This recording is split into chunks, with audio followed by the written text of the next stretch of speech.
안녕하세요. 역사를 사랑하는 박사입니다. 오늘은 영국의 대머리 대왕 헨리 8세에 대해서 한번 알아보겠습니다. 16세기 잉글랜드 왕국 투터 왕정의 절대 군주이자 영국 대군의 아버지입니다. 또한 두 번의 대전으로 북쪽의 숙적 스코틀랜드 왕국을 제압함으로써 훗날 브리튼 섬의 통일 기초를 닦았습니다. 잉글랜드 국교를 성립시켜 잉글랜드 역사의 발전에 큰 영향을 미쳤습니다.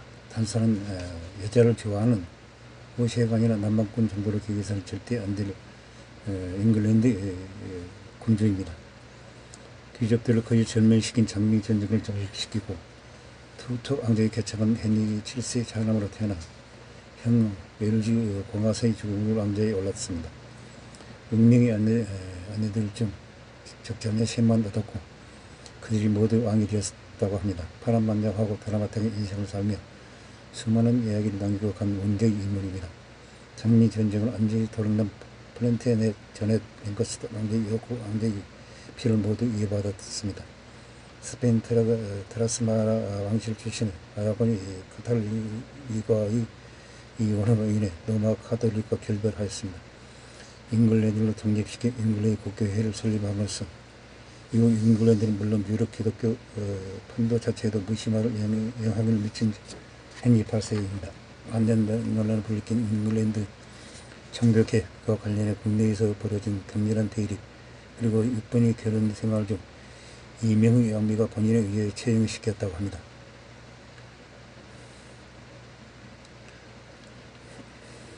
헨리 7세의 차남아 태어났으나 왕위 계승자의 형 아사가 15세에 죽었습니다. 새로운 왕위 계승자 되었습니다. 1509년 헨리 7세가 죽으면서 헨리 8세 18세 나이로 잉글랜드 국왕이 되었습니다. 전임 헨리 7세가 가혹한 세금을 인기를 많이 깎아먹었습니다. 국왕 헨리 8세가 새로운 시대를 열 것이라는 기대가 높았습니다. 헨리 8세도 그런 민심에 부응하여 헨리 7세 시절에 악명이 높았던 징시관 에드먼드 더딜러 리처드 앰퍼슨을 체포하여 처형하였습니다. 젊은 시절부터 사냥, 마상, 창시합, 예능 같은 야외 활동을 좋아하였습니다. 심지어 정부를 보는 것보다 더 즐겼다고 합니다. 여자도 엄청 불켜 천연만 캐서리 묵인하에 몰라는 성생활을 하였습니다.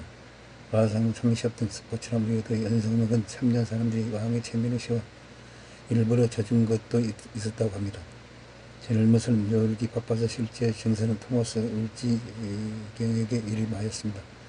그러나 시세 차원의 업적은 상당수가 울지경의 공인셈입니다. 당시 왕족들 중에서 공부도 상당히 잘해 라틴어, 스페인어, 프랑스어가 유창하였다고 합니다.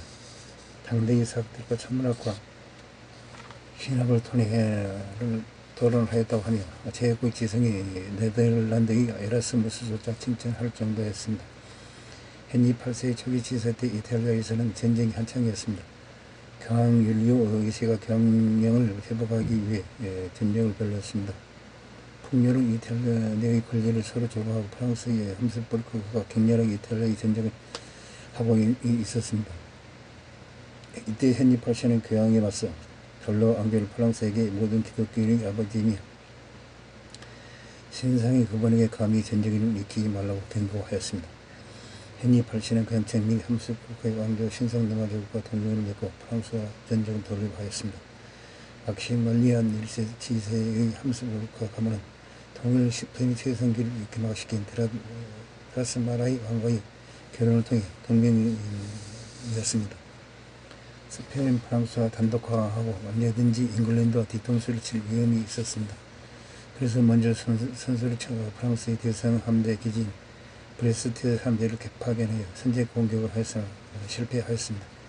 결국 헨리 8세가 직접 대륙을 건너가 침략에 나서 맥시밀리안 1세에 합류하였는데 그의 꾀임에 넘어가 함스부르크 가문과 연합의 프랑스와의 일전에서 선봉으로 나서 운동기에 이겼다고 합니다. 전쟁 자체는 별 성과가 없었습니다. 잉글랜드의 재정은 엄청나게 탕진을 하였다고 합니다. 헨리 8세는 오히려 종교개혁을 노골적으로 반대하는 노선을 걸었습니다. 실성서를 옹호하고 마르틴 루터의 신학을 공격한 내용이 골자였습니다. 교황청으로부터 신학의 소유자라는 어마어마한 칭호를 받은 것이 이 시절의 이야기입니다. 대륙에서 이 원정은 실패하였으나 국내에서 그 실책을 어느 정도 만회하였습니다. 같은 브리튼성 국왕이 켈틱의 스코틀랜드 왕국의 스튜어트 왕족국왕 제임스 4세는 헨리 8세의 누나인 마가렛 투어와 결혼하여 헨리 8세의 명이 되었습니다. 프랑스 왕국의 반와 왕조를 편을 들어서 잉글랜드의 전쟁을 하고 있는 중이었습니다. 그런 헨리 8세는 국경지대인 플로도 평에서 스코틀랜드군과 혈전 끝에 명예했던 제임스 4세 스코틀랜드 귀족 성당수를 포함한 1만 명을 전사시켰다고 합니다. 스코틀랜드군은 거의 점령 상태였다고 합니다. 스코틀의 수도 에든버러까지 약탈까지 하였습니다. 또한 이 플로든 전투 패배로 큰 타격을 입은 스코틀랜드 국내에서는 잉글랜드의 국격차를 실감하고 잉글랜드 적대 프랑스 5호 정책에서 전환한 대잉글랜드 조합파가 생겨나기 시작했습니다. 정통성 예배 시대를 헨리 8세가 폴란드 전에 실통을 많이 처형하였단 말이 있습니다. 사실 프렌테 전에 왕족의 후손들은 30년 동안의 장미 전쟁을 거의 죽었습니다. 이미 아버지인 헨리 7세 때부터 살아남은 사람이 거의 없을 정도였다고 합니다. 당시 잉글랜드의 프렌테 전에 혈통이었고 왕족 말기인 리처드 3세 때 10여 명이 넘은 독일 혈통 중 8명을 죽였고 남은 3명은 토토 왕조를 이룬 헨리 7세 때부터 처형당하거나 외부로 도망갔다고 합니다. 사실 랭커스터 왕조의 여쿠 왕조 모두 시전 에드워드 3세의 아들이 자기 명에서 왕조의 이름이 유래되었을 뿐 공간은 모두 플레테전의 왕조였으며 실제 성씨도 플레테전의시였습니다.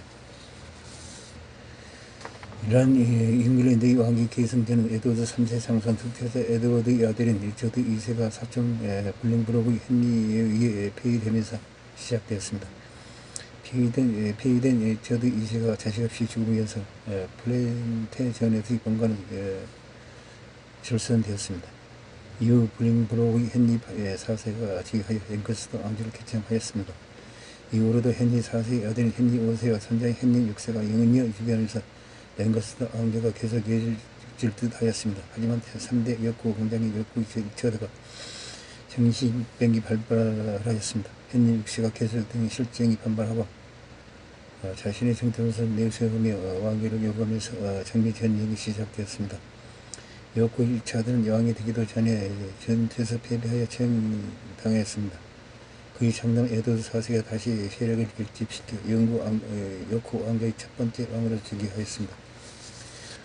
이후로 정식적으로 폐위된 헨리 6세의 외아들인 웨스트민스터의 에드워드가 전투 도중 사망하고 헨리 6세 역시 유폐되어 있다가 암살되었다고 합니다. 랭커스터의 방과의 계율로 대가 끊겼습니다. 이라하여 에드워드 4세가 지세가 이어지면서 여쿠 왕조가 번성한 듯 하였습니다. 숙청당한 랭커스터 왕조의 지지자들은 헨리 6세의 이부 동생인 에드먼드 투터의 포동체 전에 랭커스터의 몇 안 남은 후손 마가렛 보버트의 아들 헨리 투터를 지목하였습니다. 마가렛 보버트는 초대 랭커스터 공작 콘투전의 증손녀로 헨리 투터는 모계로 에드워드 3세의 현손이며 초대 랭커스터의 공작의 고손자가 되었습니다. 사실 랭커스터 여쿠 모두 에드워드 3세의 후손이라고 투터도 까마득하게 먼 반기라고 보기는 어렵습니다. 그 덕에 랭커스터 가문이 절선되었습니다. 꿈 대신 닭격으로 주대된 것이지만 랭커스터 지지자들은 헨리 투터를 마지막 희망으로 삼고 왕위에 수대하였다고 합니다. 전쟁에서 승리한 여쿠 왕조마저 점차 자기들끼리 내부로 망하였습니다. 에드워드 4세의 둘째 동생 클래런스 공작 조지가 형에게 반란을 일으켰습니다. 결국 처형당하는 것으로 시작하여 마침내 셋째 동생 글로스터 공장 리처드가 에드워드 4세 사후 그의 아들들을 죽이고 스스로 리처드 3세를 죽여하면서 정점을 찍었습니다. 이 찬탈 여쿠 왕조의 지지자들마저 분전하면서 헨리 투더를 지지하고 이후 보스호스 전투에서 리처드 3세를 전사시킨 헨리 투더가 헨리 칠세를 지게 하며 에드워드 4세의 장녀 요크 엘자베스와 결혼하면서 이해관 전통을 고착했습니다. 이 두 사람 사이에 태어난 아들이 바로 헨리 8세입니다. 헨리 8세는 완전히 명맥이 끊긴 랭거스 왕의 혈통을 친 할머니 아그리파 보호댁에서 물려받았습니다. 역국 왕족의 혈통을 받아 에드워드 4세의 장녀 요크의 엘리베스의 아들이라 에드워드 4세의 외손자였다고 합니다. 때문에 역국 왕족의 잔장들이 반란의 수교로 내세운 월익 백작과 존 드라폴 받아 성동서에서 더 앞서 있었습니다. 게다가 월익 백작은 헨리 7세 때 런던 탑에 감금되었다가 성인이 돼서 탈옥하였습니다. 건소들을 매수하였다가 체장당하고 존 드라폴은 반란군을 이끌다가 전사해서 헨리 8세의 정통을 위협할 만한 인물은 없었다고 합니다. 그런 헨리 8세 대문의 대왕이